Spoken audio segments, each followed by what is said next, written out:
লা ইলাহা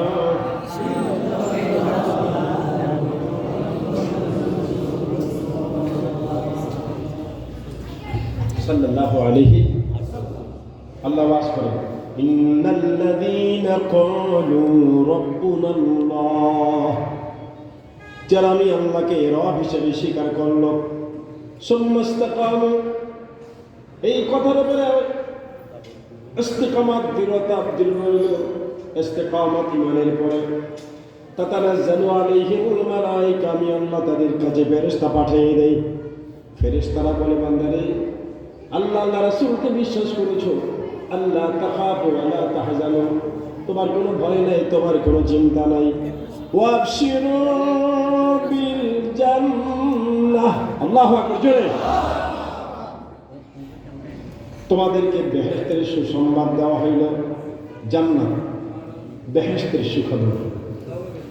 আমার ভাইরা, আমার বাবাজিরা, জান্নাত সবচেয়ে ছোট বিল্ডিং, বাড়ি যেটা হবে বেহেশতি, সবচেয়ে ছোট, এটা হবে 2,40,000 মাইল।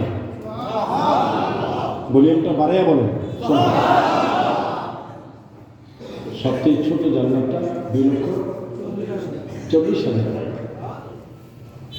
বেহেশতে থাকবে না জানি আমার, থাকবে হুর আজওয়াজুম মুতাহহারা। অনেক মহিলারা প্রশ্ন করে পুরুষ তো হুর পাবে, আমাদের কি হবে? এরশাদ করেছে হুর যত সুন্দর, সুন্দরের শেষ নাই। ইজা কাশাফা সাকাইহি, হাদিস, একটা হুর যদি দুটো পা ছড়িয়ে দেয়, সূর্যের আলো মলিন হয়ে যাবে। তো নবীজি ফরমান হুর এত সুন্দরী, ওই হুর থেকে পৃথিবীর নেককার মহিলা আরো সুন্দর হবে 1,00,000 গুণ বেশি। মা, এই পৃথিবীর নেককার মহিলা যারা নামাজি মুত্তাকি, যারা আল্লাহকে ভুলে না, হুর তো কিছুই না। হুরের থেকে নেককার মহিলাদের রূপ হবে বেশি, 1,00,000 গুণ বেশি হবে। জোরে বলেন মারহাবা। আল্লাহ বলেন ওয়াবশিরু বিল জান্নাতিল্লাতী কুনতুম তুআদুন, আল্লাহ যেটা ওয়াদা করেছিলেন নেককার বান্দাদের জন্য জান্নাতের, আল্লাহ নেভার ব্রেকস হিজ প্রমিস। আল্লাহ তো তার ওয়াদা খেলাপ করেন না, ঠিক কিনা বলেন? ইন্নাল্লাহা লা ইউখলিফুল মিআদ, নাহনু আউলিয়াউকুম ফিল হায়াতিদ দুনিয়া ওয়া ফিল আখিরাহ। আল্লাহর বান্দারে, এই পৃথিবীতে আমরা তোমাদের সাথে ছিলাম, পরকালেও থাকবো। ওই জান্নাতে যা চাইবা, মা তাশতাহি আনফুসুকুম, মনে যা চাইবে সেখানে আল্লাহর সব নামত তোমার জন্য মঞ্জুর হবে। শর্ত হইল করতে হবে কোরআনে জিন্দেগি, মুহাম্মাদি স্টাইল, মুহাম্মাদি ক্যারিয়ার তোমার লাইফে অর্জন করতে হবে। খলিফাতুল মুসলিমিন হযরত ওমর ভাবলেন মদিনাতুল মুনাওয়ারা যে শহর, কোরআন দিয়ে চলছে সমাজ, দেখি তো বাহিরে মাঠে ময়দানে আল্লাহর কোরআন আছে কিনা। ওমর গিয়ে দেখেন এটা রাখাল বকরি চড়া। ওমর ভাবলেন একটু টেস্ট করে দেখি রাখালের কাছে আল্লাহর কোরআন নবীর সুন্নাহ আছে কিনা। ওমর দেখে বলেন, রাখাল ভাই, আমার না খুব পানির পিপাসা, প্লিজ আপনি বকরির দুধ দহন করে 1 পেয়ালা দুধ দিবেন। রাখাল কই, তুমি তো বাড়ি খারাপ মানুষ, ওমরকে তো চেনে না, তুমি কেমন করে বলছো আমি আমানতের খেয়ানত করতে? এই বকরি তো আমার না, এটার মালিক আছে। কি আছে? মালিক আছে। তোমাকে দুধ দহন করে দিবে, এটা আমার মুনাফিকি হবে, আমানতের খেয়ানত হবে। ওমর বলেন, আমার ভুল হয়ে গেছে। রাখার কয় ভুল হয়ে গেছে বললে হবে না, তোমার তওবা করতে হবে। কাকে বলতেছে? হযরত ওমর। পরিচয় দাও তো তুমি কে? ওমর ভাবলেন আমি যে খলিফাতুল মুসলিমিন, এই পরিচয় দিলে সে ভয় পাবে। জেনারেল পরিচয়, মিল্লাত আবিকুম ইব্রাহিম হুয়া সাম্মাকুমুল মুসলিমিন, আমি মুসলমান। রাখাল বলে তুমি কিসের মুসলমান? বললাম তো আমার ভুল হয়ে গেছে, তওবা করব। রাখাল বলে তুমি মূর্খ মানুষ, তোমার তওবা হবে না, আমি তোমারে তওবা করাবো। রাখালে তওবা করাইতে চায় কাকে? হযরত ওমর কিছু বলেন না, ঠিক আছে। রাখালে ওমরকে তওবা করে। একটু বলে হযরত ওমর বলেন, রাখাল ভাই আসলেই যে আমার কত পিপাসা, ওই যে পাহাড়টা ওর পাদদেশে চলে, ওখানে গিয়ে একটু দুধ দহন করে দাও, তোমার মালিক দেখবে না। রাখাল বলল, পথিকরে একবার তওবা করে এলাম, আবার তওবার কথা বলছো। একবার তওবা করেছি, আবার কর।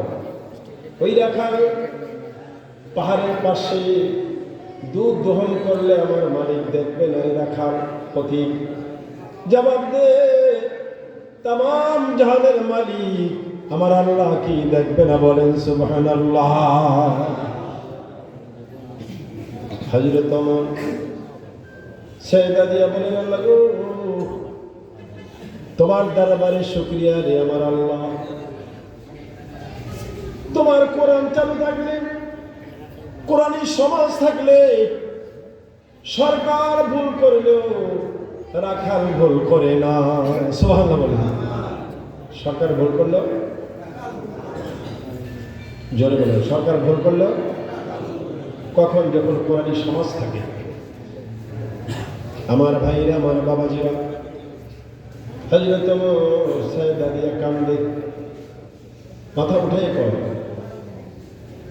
রাখাল ভাই তোমার মনটা এত সুন্দর, পাহাড়ের পাশে গেলে তোমার মালিক দেখবে না, ঠিক আছে, তামাম জাহানের মালিক তো দেখবে।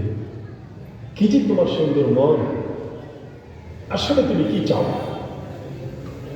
What you want, please discuss me. আপনি বলেন, তুমি বলো আমার কাছে, শুনতে চাই তুমি কি চাও। রাখাল বলে, আমি দুইটা জিনিস চাই। কয়টা? আমার দিকে তাকান, কয়টা? এক নম্বর হলো পরকালে আল্লাহর জান্নাত চাই।